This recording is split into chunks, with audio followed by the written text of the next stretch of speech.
everybody. This is the walkthrough video for Thursday. It is the 15th. I'm recording all of these at once. Hi, how you doing? Tomorrow is our last yellow bell work. Isn't it exciting? But today you're going to do it also. So let me tell you the story. A purple leafed plant and a pink leafed plant are crossed, and the resulting seedlings have leaves that are purple and pink spotted. If this trait is controlled by a single gene, what type of inheritance is this? Explain your answer with one good sentence. So even if you don't, sorry, I don't know what my hair is doing. So even if you don't remember the types of inheritances, you can go back and look early on in your binder. Please pause the video and give this a try because the actual bell work isn't what's important, it's your learning. Okay, you want a hint? Remember this cool down? You did this cool down a while ago. This is not today's cool down. Remember that? Maybe that will help you. All right. So today you can write same. It's the last day that we've got in class to work on the biodiversity project pitch and slide deck. So I have not yet, I'm recording these on Monday. I haven't yet made the exam review guide, but we will have one available for you by Thursday is the plan. We're going to talk really quickly about stakeholders and what that means and why it's important to think about folks. And then we're going to do the last in-class day for the biodiversity policy pitch. Just a reminder, the goal here has been a courtesy week. If you are behind, you've got 2 days unless we've communicated with your family. Canvas is going to close for you at 2:40 p.m. on Friday for all the things that have been due up until last Friday and not related to the project. The project you have until, I think it's the end of the day on Monday. All right, so about finals week, just because for some people it's been a minute. After finals, it's summer vacation, which is exciting. Some of you are going to have to or get to do a wide variety of things. I just wanted to let you know that I hope you take care out there. So on Monday, we've got a project work day and finals review. The project is due at the end of the day on Monday. I'll make it due 11:59 p.m. if I haven't yet, that last project slideshow. On Tuesday, as well as all the other work that has directly, that other work is going to be due on Tuesday at the start of class. So Tuesday, we have project presentations and finals review. Wednesday and Thursday, we have finals. It's the same schedule except a day earlier. So Wednesday is Panther plus 2, 3, 4, and I put those period times here. Thursday is the same. The guidance counselors don't run passes, so the expectation is that you'll be in your final for the entirety of the time. We're going to have a lovely time here together, and I cannot wait to end one of your days of school with you. Your exam is going to be a Canvas exam. We're currently thinking it's going to be somewhere around, I'll put somewhere around 50 to 60 points on Canvas. Time and a half is going to be built in.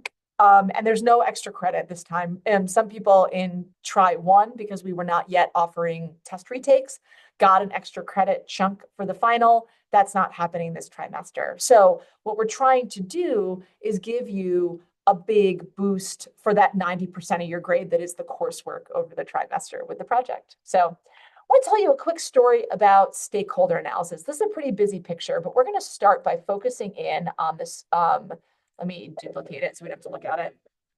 Stakeholder analysis. So stakeholders are the people who have skin in the game sometimes is what we talk about. They are people for whom your project directly impacts positively or negatively, or they're people who might not even know they're being impacted, but they are. So it's people, groups of people, etc. Here's a case study from Nature Communications, just to give you an idea of the fact that like real life people are thinking about this. So this is an article that was published June 2023. It's a peer-reviewed article, and it says stakeholder integration predicts better outcomes from groundwater sustainability policy. So to give you an idea about what groundwater is, this picture, let me crop this so you can see this part here. Cool. So groundwater is the water that is under the ground. I know a lot about groundwater because I live in a house that has a mud crawl space underneath it. So there's like a carved out basement, but it's not finished or sealed off. And so like our house is pretty wet because the ground can be pretty wet. If you know anybody or you have a well, wells reach down into groundwater. That's where the water in wells come from. So there are 2 reasons that you think about groundwater in this particular context. One of them is people who are pulling water out for home use and people who are pulling water out for agricultural use. And then you also have trees, right? Because trees with really deep roots can make it down into the groundwater. So there's this story about the monitoring well and like who is getting protected or covered by groundwater analyses to help make sure that everybody's water stays safe. So the thing that's the details of the study are interesting, but they're not like terribly important. But the real thing is that a lot of sustainability plans don't integrate or protect the majority of the shareholders. And so, like, for example, this monitoring well, where they're like, we're going to make sure that no one's poisoning the well. That means that if you have this well, you're not covered. If you have this well, you're not covered. And even if you have this well, because you decided where the cutoff is, that well still pulls water. It's just not, you like decide what a threshold is. So all of this is to say that this study, it was very clear that when people think about the stakeholder groups and they actually engage people with making the plan, stakeholders like actually are people who are working together and getting the benefits. When people are at the table, it makes a big difference. Now, you are doing a school project, so we are not going to invite in the director of sustainability who told me about that competition, for example, where it's a smaller thing than that. But at the same time, when you can think about stakeholders, your project can be better when you think about including them and maybe designing ahead of time so that your project has some components that will be appealing.